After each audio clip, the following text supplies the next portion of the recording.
they don't want mixing. Like, they really try to keep Beta Israel. They don't want mixing, and here we are. It's just spreading lies with so much confidence, and you've never been here. There was a mass sterilization of these people. I would imagine if this guy showed up in Israel, within his first day, he would realize how incorrect his assumptions are. So, I came across this YouTuber spreading a lot of false information about Israel, and I was clicking through the video, and I happened to click on a part where he started talking about Ethiopian Jews, and specifically the relationships between Ashkenazi Jews and Ethiopian Jews. So I felt like it would be worthwhile for us to watch this clip and provide some feedback. Yeah, I'm in. They want high IQ, kind of like brainiac Ashkenazi Jews, and they want to minimize how many superstitious, brown, Arab IQ adjacent Jews in the population. All of this leads us to the most fascinating part of this pyramid. That would be the bottom caste, the untouchables, the Beta Israel. They're not even Ethiopians. Beta Israel are the black Jews. No, not those black Jews, the actual black Jews, the Ethiopian Jews. Beta Israel literally means House of Israel in Ge'ez. You gotta understand, this community is actually like super, super old. We know that like in the Bible, Queen Sheba, like they go to Ethiopia, and there was this weird like constant cross communication between modern day like Jerusalem and Ethiopia. And this bloodline of Jews in Ethiopia played like a significant part in Ethiopia's like founding. So much so that the house of like the emperor, Haile Selassie being the last one, was called the House of Solomon. Like, the emperor of Ethiopia justified his reign by saying he's descended from Solomon. That's why if you look at all like the iconography and royal symbolism of the old like imperial Ethiopia, it's covered in stars of David. This is because the prevailing belief in the Ethiopian Orthodox Church is that all of them used to be Ethiopian Jews that then received the true Messiah, Jesus. Okay, he's saying that all Ethiopians believe that they used to be Jews. Which is not true. It's not true at all. The Beta Israel is a very small population within Ethiopia that have been carrying the tradition of their descent from Israel, but the rest of the population does not believe that they were originally Jews. So I don't know where he even got that. Christ, and then became the Ethiopian Orthodox Church. That's why also, if you look at the practices of the Ethiopian Orthodox Church, it's very like Old Testament heavy. They pray facing Jerusalem, they circumcise, they don't eat pork. So this all sounds very nice. That's not true, because they were taking traditions from the Beta Israel, from Ethiopian Jews, to their Christianity. So bullshit. Right, we know that the Christianity in Ethiopia goes back a very long time, way before the Europeans came to colonize Africa and spread Christianity. So their connection with Israel is something that dates back a very long time, but like I said, they don't see themselves as Jews. That's right. So this all sounds very nice. None of this was enjoyed by Israel when they showed up. You gotta understand, like, Beta. Do you notice how he just said that the Ethiopian Jews showed up? They just showed up in Israel? Yeah, they just showed up in Israel. It's like, if you don't want to include the fact that Israel brought the Ethiopian Jews, then you can start to build up the lie that other Jews don't want them here in the first place. But if you include the history of the missions and the operations that happened to bring Ethiopian Jews to Israel, you can't say that they just showed up here. And they showed up.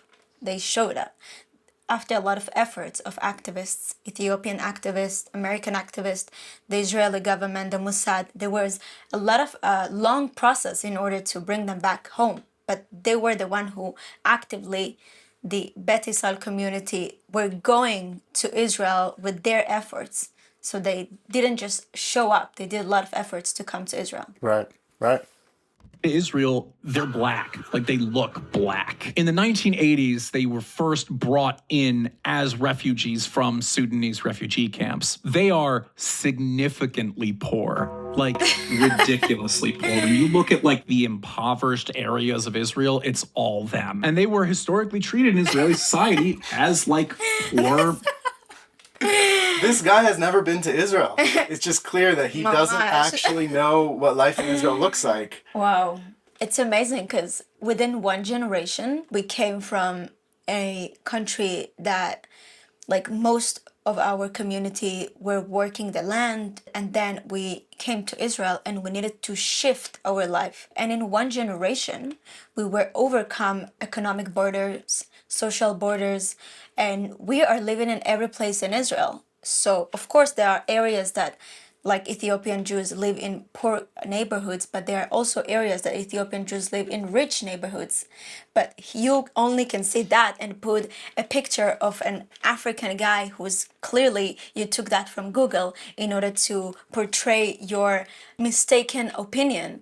So that's so funny that it just spreading lies with so much confidence, and he've never been here and saw our community, how much is thriving and is in every realm in the Israeli society. If it's in the army, if it's in the Knesset, if it's in the high tech, if it's in the Studies? if it's in the studies, if it's in universities, there we are less than 2% than in the society, but we're still succeeding. So spreading that lie as something that it's fact, it's not true. The reality is that Ethiopian Jews did come from a different socioeconomic background, and they started from the bottom. And they had to work very hard, and that first generation had struggled a lot to integrate and to succeed. But now here we are several generations later, and to try to paint a picture that Ethiopians are the only poor people in Israel, it's wrong. The impoverished areas of Israel, it's all them. And they were historically treated in Israeli society as like poor. It's so weird to say all the impoverished areas in Israel are only Ethiopian Jews. There's a lot of Ashkenazi, Haredim Jews that are actually the lowest economic class. Yeah. And they have light skin. Or uneducated blacks. And again, because of mixing, their IQ is adjacent to that of Ethiopia, which, if you know anything about Ethiopia, these are not a particularly high IQ people. Mind you, this is Okay, so this point is especially ridiculous because he's trying to make the argument that Israel is racist and the people of Israel are racist, and then he brings up a statistic to try to compare a group of people that were not living in a society with a Western education system and try to measure them by the same ruling stick that you would measure other people. And when was that study even done? What is he talking about? Ethiopia, these are Okay, he's just pulling some statistic about IQs in Afghanistan, Syria, and Ethiopia. I don't think that specifically incorporates the Beta Israel living in the state of Israel and how their IQ compares to others. So the whole thing is just... And also, I want to add that Bet Israel was treated badly because the non-Jews in that area, they were jealous. They were seeing how much they are smart. They were in the government. They were ruling important rules in the history of Bet Israel. So saying that, it's completely not true. These are not a particularly high IQ people. Mind you, this is a very small population. They make up less than 2% of Israel. But why are they such a small population, and what is their role in this like eugenics hierarchy? In 2012, a TV documentary revealed that there was a more than 50% drop in the fertility of Beta Israel, meaning that their population was basically halved. This led to some serious questions. How could this happen? Upon further inspection, they found that a lot of them were having trouble conceiving. Turns out that upon arrival into Israel, in their like initial onboarding, the Israeli government gave them a 3-month contraceptive shot. However, some suspect that the Israeli government wasn't being really honest about that whole 3-month time limit. Yes, there was a mass sterilization of these people. Now, Which is not true, mass sterilization. Let me explain what happened. So the Israeli government with the Jewish agency gave contraceptive injections to Ethiopian women before coming to Israel and also after coming to Israel, which is not okay to decide for them which way to prevent pregnancy or if they want to prevent pregnancy and to decide for them. That was not okay. That is wrong, and we can see that we are here as Jews. We can point out in the history when something is wrong happen, we are here to say here, hey, this is not okay. And that's happened also to other communities that came to Israel, like Mizrahi Jews, like Yemenite Jews, that they face discrimination and racism from the Israeli government, from the society here. But that doesn't mean that is okay, and that doesn't mean that this is the reality now. Okay, so this contraceptive injections were given to them without them agreeing or knowing that, and that was not okay. But that doesn't mean that it was mass sterilization, and this mass sterilization, he claims that it's still happening now, which is not true. We can see Ethiopian Jewish families thriving here in Israel. Like, people have here 8 kids, 9 kids, 7 kids. Well, if that's sterilization, how that makes sense?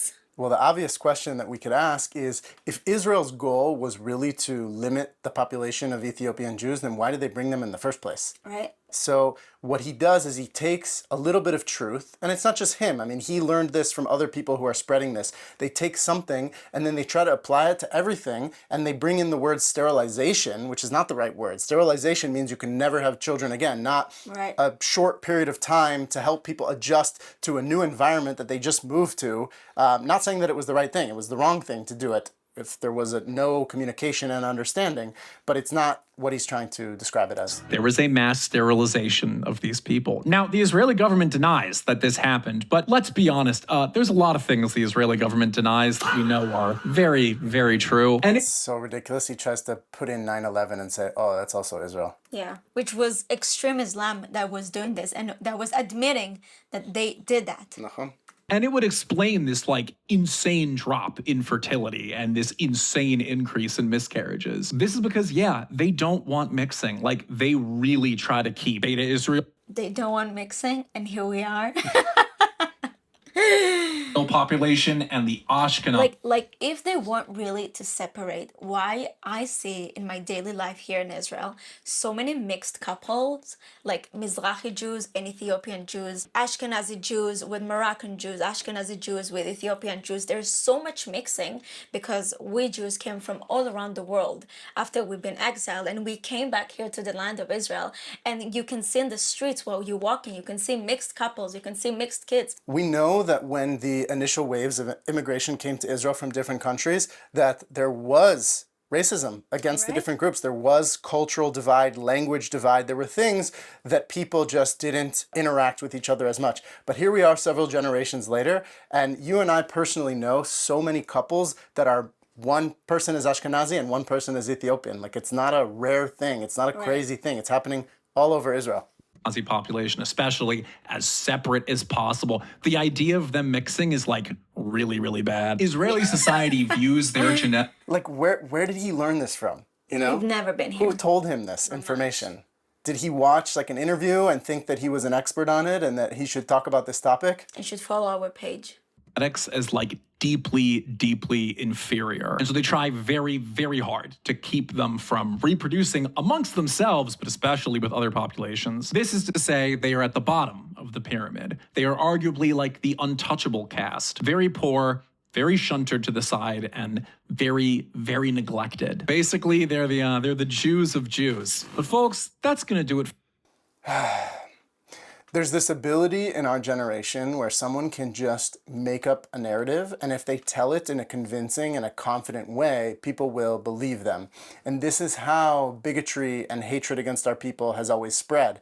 And here it is happening again in our generation in real time, and nobody's responding to it. And that's why I felt like we should look at this clip and we should at least do our part to help tell our story. To claim such a lies on our society without being here and living here in this land, it's just bigotry. Right. I would imagine if this guy showed up in Israel, within his first day, he would realize how incorrect his assumptions are.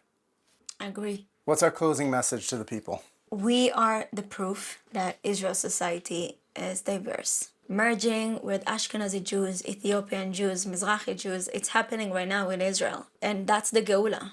The idea of Jews from different backgrounds coming together and reuniting into one nation is actually a prophecy. It's known as kibbutz galuyot, and it's something that we've talked about for many generations, and now we're actually seeing it happen. Jews who had lived disconnected from one another for many generations, coming back to their homeland, building a society together and becoming one people. And also, in very short time, we are succeeding to integrate and to accept each other although we do have challenges, we do have disagreements, but that's a process that people from different backgrounds coming together, that's common sense that there will be problems like discriminations, like racism. So it's a process that we as Israeli society, we are working towards that. We are working toward peace, we are working toward tolerance, and we are a live example of diverse community that connected to each other, that brought back after generations of exiles and living here in the promised land, Israel. Amen. תודה, baby. תודה. לכיף. להתראות. להתראות.